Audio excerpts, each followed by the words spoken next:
Chers compatriotes, bonjour, bonsoir.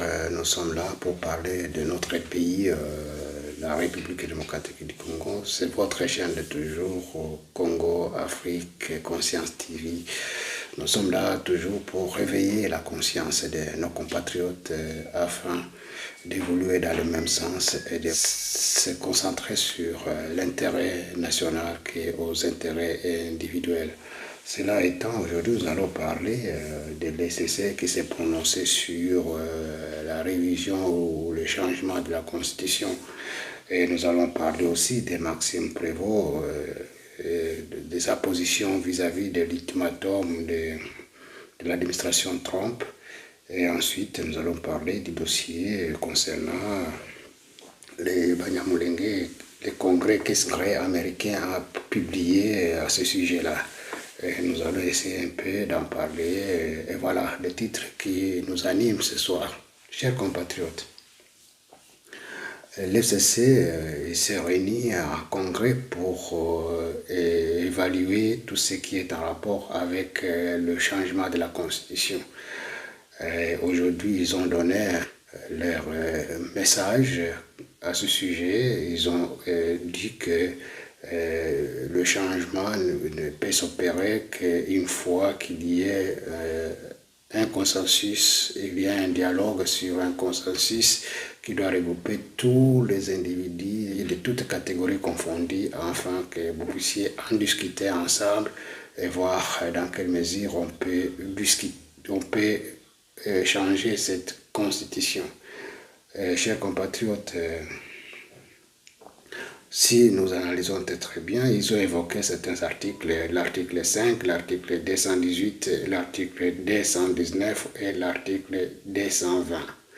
Avant de donner mon commentaire sur ces points-là, nous allons vous lire d'abord l'article 5. Qu'est-ce qui dit la Constitution? Je vous lis l'article 5 de la Constitution. Qu'est-ce qui dit l'article 5? L'article 5, on retrouve dans la section D de la souveraineté. Article 5. La souveraineté nationale appartient au peuple. Tout pouvoir émane du peuple, qui l'exerce directement par voie de référendum ou d'élection ou indirectement ou par ses représentants. Aucune fraction du peuple ni aucun individu ne peut s'en attribuer l'exercice. La loi fixe les conditions d'organisation des élections et des référendums. Le suffrage est universel, égal et secret. Il est direct ou indirect. Sans préjudice des dispositions des articles 72, 102 et 106 de la présente Constitution, sont électeurs et éligibles dans les conditions déterminées par la loi. Tous les Congolais de deux sexes âgés de 18 ans révolus et jouissent de leurs droits civils et politiques. Chers compatriotes, je crois que je vais... L'article 4, l'article 5 sera lié, si nous allons rapidement à l'article 220. L'article 220, nous pouvons tirer des conclusions.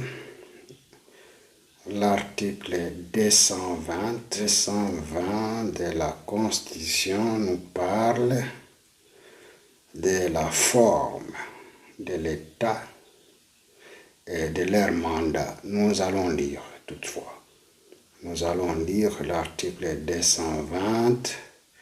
L'article 220. La forme républicaine de l'État, les principes du suffrage universel, la forme représentative du gouvernement, le nombre et la durée des mandats du président de la République, l'indépendance du pouvoir judiciaire, le pluralisme politiques et syndicales ne peuvent faire l'objet d'aucune révision constitutionnelle. Est formellement interdite toute révision constitutionnelle ayant pour objet ou pour effet de réduire les droits et libertés de la personne ou de réduire les prérogatives des provinces et des entités territoriales décentralisées. Chers compatriotes, vous comprendrez, je ne suis pas juriste, de toute façon, si on lit de très près, on comprendra qu'il y a une corrélation. Et ceux qui nous disent ici qu'ils ne peuvent pas changer la Constitution ou bien la modifier, donc c'est la même chose, puisqu'il y a le professeur, le constitutionnaliste Kalouba nous a confirmé aussi par son interview qu'il a accordée que la forme, les institutions sont là pour diriger, pour orienter la vie quotidienne de tout un peuple. Mais ce sont des textes qui ont été écrits par les hommes, pourquoi ne peuvent pas être modifiés par les hommes? Si nous revenons sur ce qui a été dit par SCC, nous comprendrons tout de suite qu'ils sont aussi dans la même logique, mais il faut qu'il y ait un cadre.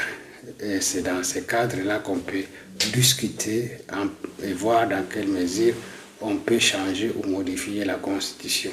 Ce qui fait que ce sont des préalables qui ont été donnés et qui peuvent être modifiés par l'homme, puisque c'est l'homme qui a écrit le texte et c'est l'homme qui peut le modifier ou le changer.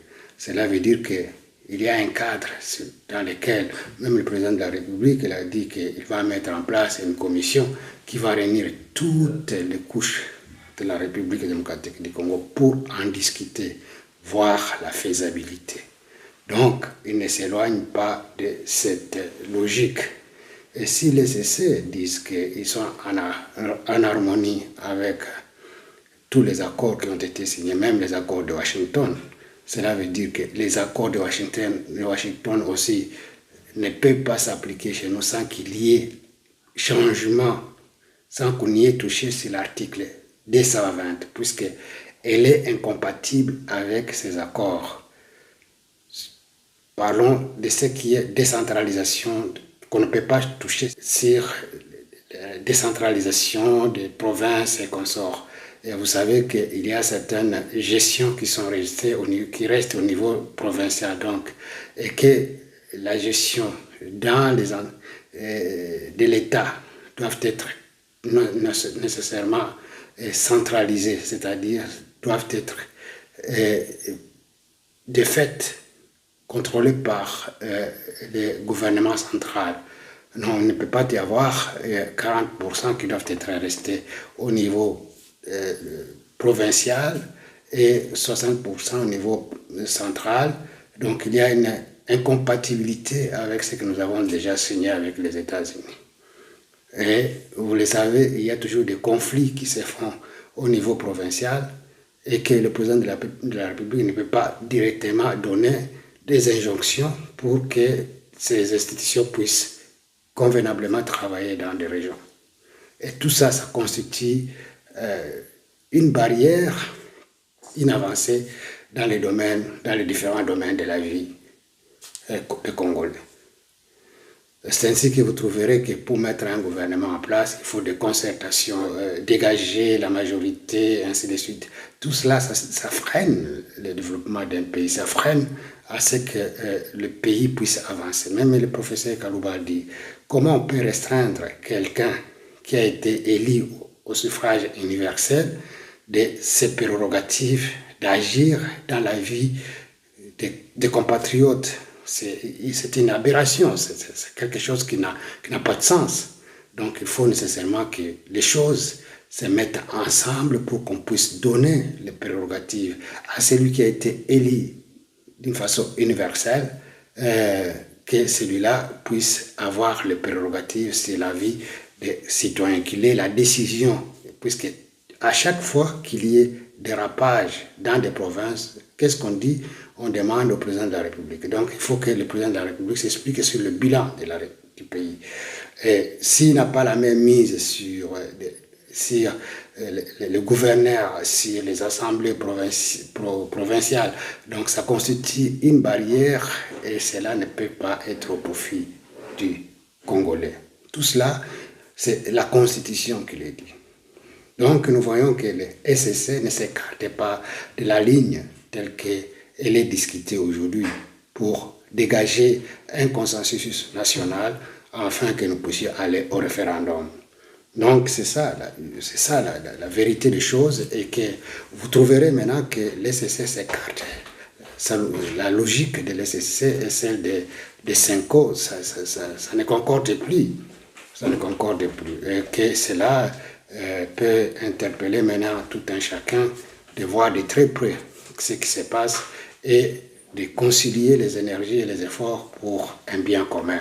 Donc, vous le savez tous que cette constitution constitue une barrière pour le développement, pour les installations de différentes entreprises américaines dans notre pays, dans ce deal qui a été déjà adopté au niveau de l'Assemblée nationale, de deux chambres, afin que cela puisse être matérialisé. Donc, ipso facto, nous devons nécessairement passer à la vitesse supérieure, celle de mettre en place tout ce qui est commission afin de discuter sur le changement de cette constitution et d'élaborer une constitution nouvelle pour y mettre, pour proposer à la population congolaise. Même le professeur Kalouba, il a dit que c'est dans la logique, ce qui dit qu'il ne peut pas changer la Constitution. Donc, tout se réfère sur le mandat du président de la République.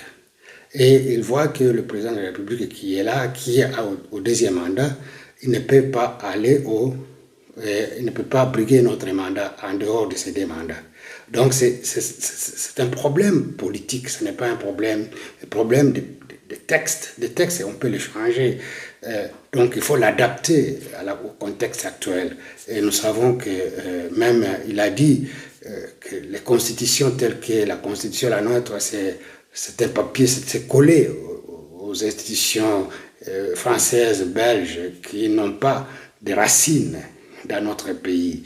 Et pourtant, nous avons des tribus, nous avons des clans qui s'organisaient autour d'un chef coutumier, et il y avait des normes et coutumes qui régissent, qui gouvernaient cette entité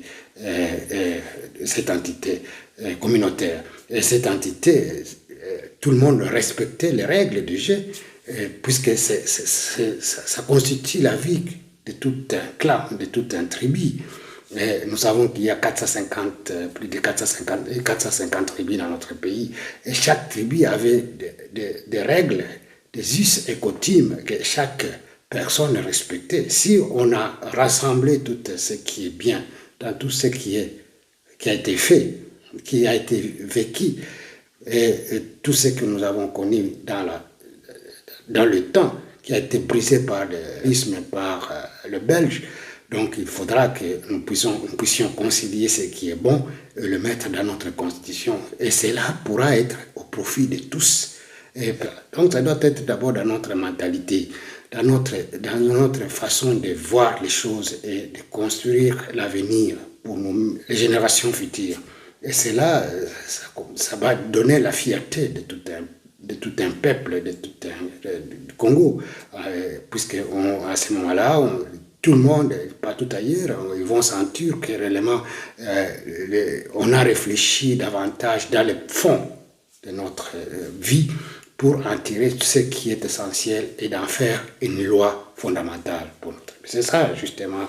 Et nous demanderons à cette commission d'y jeter un coup d'œil dans tout ce qui était vécu dans le temps afin de ramener tout ce qui est bon pour injecter dans notre nouvelle constitution qui sera élaborée. Chers compatriotes, c'est tout à fait, c'est très important, c'est très fondamental que cela puisse se faire maintenant. Et il y a certains qui disent, voilà, pourquoi ne pas attendre encore des ans? Pourquoi ne pas le faire aujourd'hui? Hein? Le temps de demain, celui qui sera là demain, après-demain, on dira, il faut attendre encore des années. Donc, c'est l'occasion qui est là et le contenu de la vision du président de la République et nous donne aujourd'hui l'occasion d'en arriver, d'en discuter, d'avoir le fond, hein, de mettre en place l'esprit du texte qui pourra nous régir et qui pourra prendre en compte nos valeurs culturelles. Chers compatriotes, c'est très important et que tout un chacun doit maintenant intérioriser sa conscience afin que nous puissions ensemble évoluer et pas de querelles politiques qui n'ont pas stériles, qui ne peuvent pas nous amener quelque part. Chers compatriotes, donc nous allons voir dans les jours à venir comment maintenant l'ECC qui était hier avec Senko dans les batailles stériles pour nous amener à un dialogue sans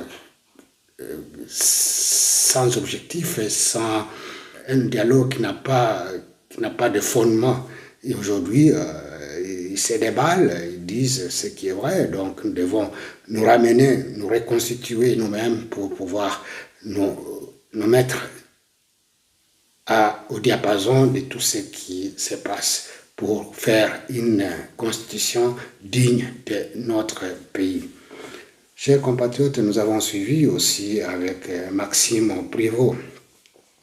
Maxime Prévost, c'est le ministre des Affaires étrangères de la Belgique qui s'attaque directement à l'ultimatum qui a été avancé par l'administration Trump, à l'occurrence les secrétaires d'État, M.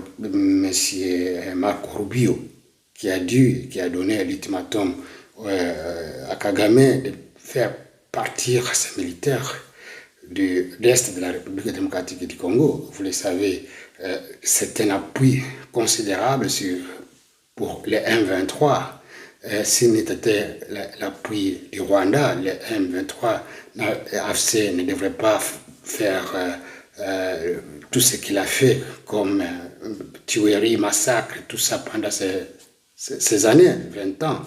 Et voilà, Maxime Prévost qui essaie un peu de donner la leçon à ce qui est vrai. Et pourtant, si Marco Rubio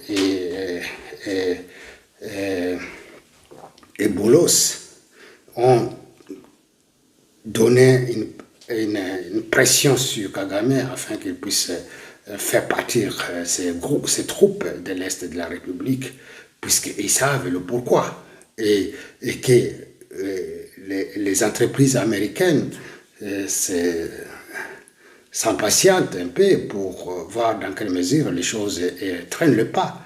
Mais je ne vois pas comment la Belgique peut s'ingérer dans une histoire qu'on a déjà conclue entre nations. Tant hier, ils nous appuyaient, ils ont fait tout ce qu'ils ont fait du mal à la République démocratique du Congo. Et aujourd'hui, ils continuent toujours à nous faire du mal. Et la France, la Belgique, la Pologne, tous ces pays se réunissent pour appuyer Kagame afin de rester et de lui en orgueillir pour qu'il puisse toujours rester à l'est de la République démocratique du Congo et de continuer les massacres. C'est comme si la vie humaine n'air dit rien. Plus de 20 000 personnes qui ont été tuées, massacrées. Est-ce que ce n'est pas suffisant vraiment que les gens prennent conscience que ça ne peut pas continuer dans ce sens-là et qu'on donne toujours béquille à M. Kagame de continuer toujours à nous faire du mal. Chers compatriotes, le temps est révolu, nous devons prendre le destin en main, notre destin. Nous devons tout faire pour que nous puissions nous faire respecter partout ailleurs. Et je crois que les Américains ne tarderont pas à donner des leçons à M. Maxime Prévost de ne pas s'ingérer dans cette histoire que les États ont conclu un deal et les Américains sont là pour nous appuyer afin que nous puissions mettre en dehors des toits et des murs tous ces ennemis de la République démocratique du Congo. Et tout ça, c'est inclus dans les conclusions des accords que nous avons signés. Nous n'avons pas signé les accords avec la Belgique. Il était toujours en coïncidence avec les Rwandais pour nous faire du mal. Et voilà, tout s'éclabousse puisqu'ils vivaient de tout cela. Donc, Kagame pillait les minéraux pour les ramener, les donner presque gratuitement. Hein. Maintenant, comme ils sentent que les jours venus, ils n'auront plus encore des minéraux d'une façon illégale, pillés. À ce moment-là, ils se disent, voilà, ils n'ont pas fait des économies pour arriver à acheter le lendemain. Hein. Donc, et ils se trouvent dans l'impossibilité maintenant de poser des actes concrets, de venir par la grande porte et négocier comme tout le monde. Et ils sont habitués toujours à prendre gratuitement. C'est ça le problème, à prendre gratuitement. Mes chers compatriotes, donc, nous devons nous tenir dans la main pour mettre tous ces ennemis dehors et reconstruire notre pays. Donc tout ça, ce sont des problèmes qui font qu'aujourd'hui, nous ne sortons pas de cet marasme politico-économique de pays belligérants qui n'arrivent pas à se ressaisir et devenir dignes de soi-même. Nous allons parler, avant tout cela, je vais vous dire ce qui a été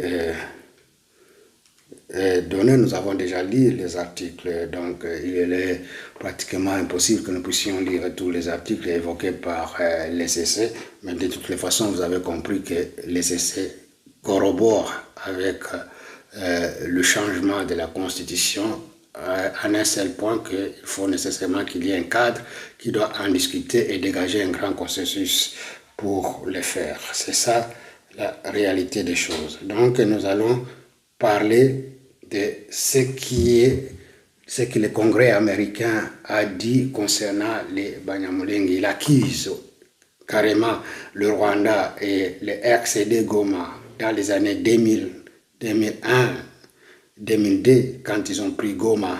Donc ce sont ces gens-là, vous le savez tous, ceux qui étaient à la tête de RCD Goma.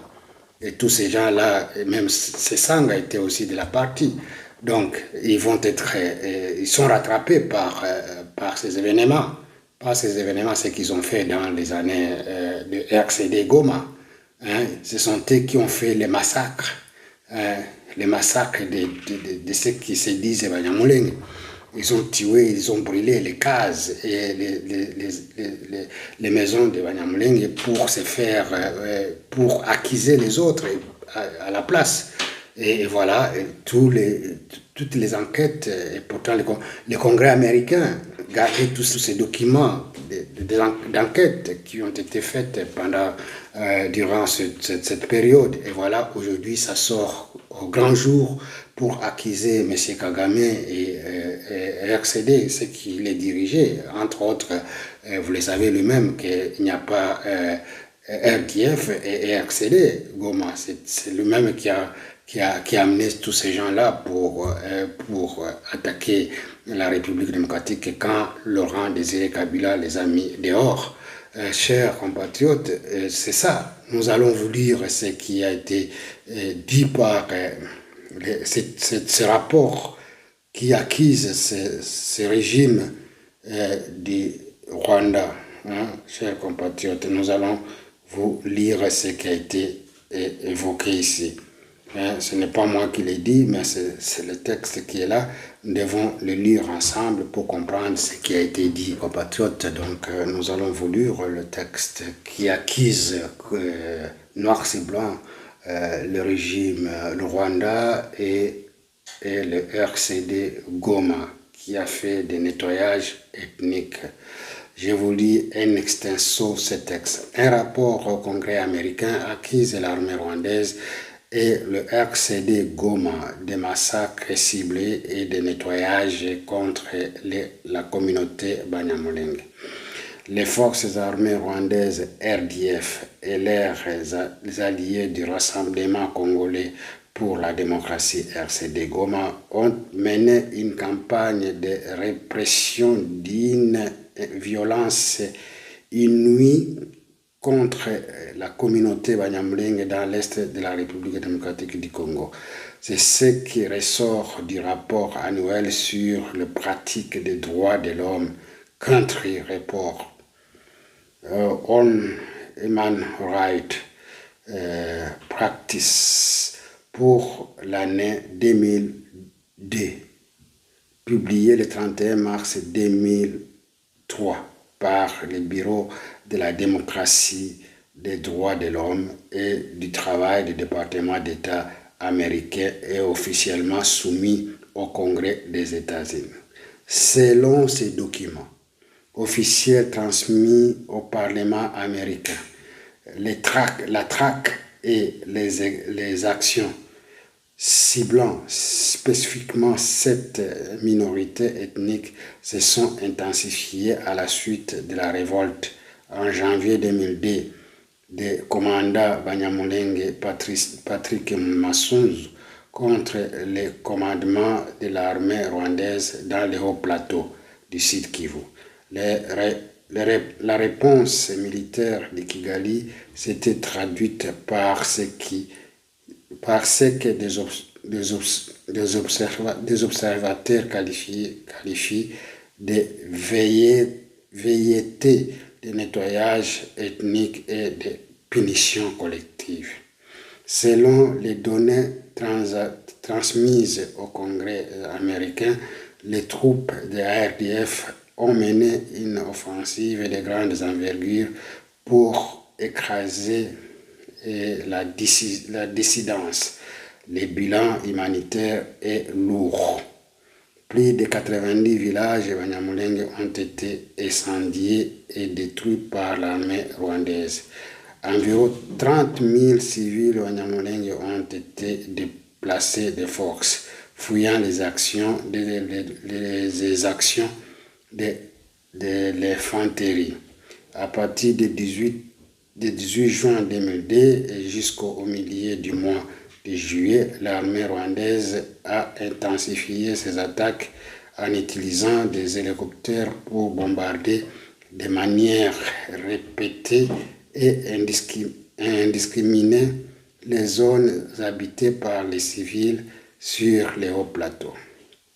Les forces rwandaises ont systématiquement bloqué l'accès aux hauts plateaux à toutes les organisations humanitaires internationales, empêchant ainsi les décomptes exacts des civils tués, blessés ou violés, souligne les rapports du département d'État. Donc c'est un long texte, je ne peux pas tout lire, mais vous comprendrez vous-même que ces gens, je ne comprends pas comment ces gens comprennent et utilisent et se laissent toujours manipuler par ceux qui les ont, par leurs bourreaux. Donc, il est temps maintenant que ces gens comprennent ce qui a été fait hier, c'est la même logique, c'est la continuité.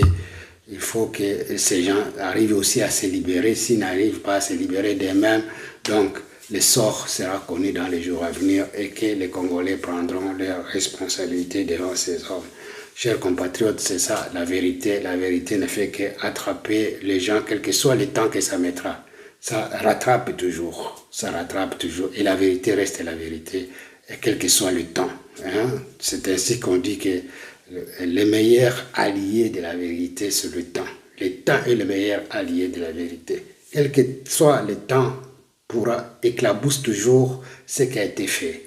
Chers compatriotes, c'est à ce terme que nous mettons fin à ce que nous avons prévu pour ce soir et nous vous demandons de nous soutenir, de liker et que la vérité reste la vérité et tout le monde doit chercher à accepter la vérité.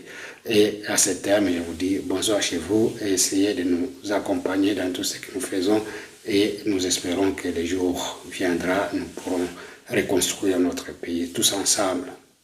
Et nous disons que Dieu vous garde et que nous tous, on soit dans les mêmes directions pour reconstruire, pour reconquérir l'intégrité territoriale et l'installation des de l'autorité de l'État dans toutes les entités du pays. Merci et à la prochaine occasion.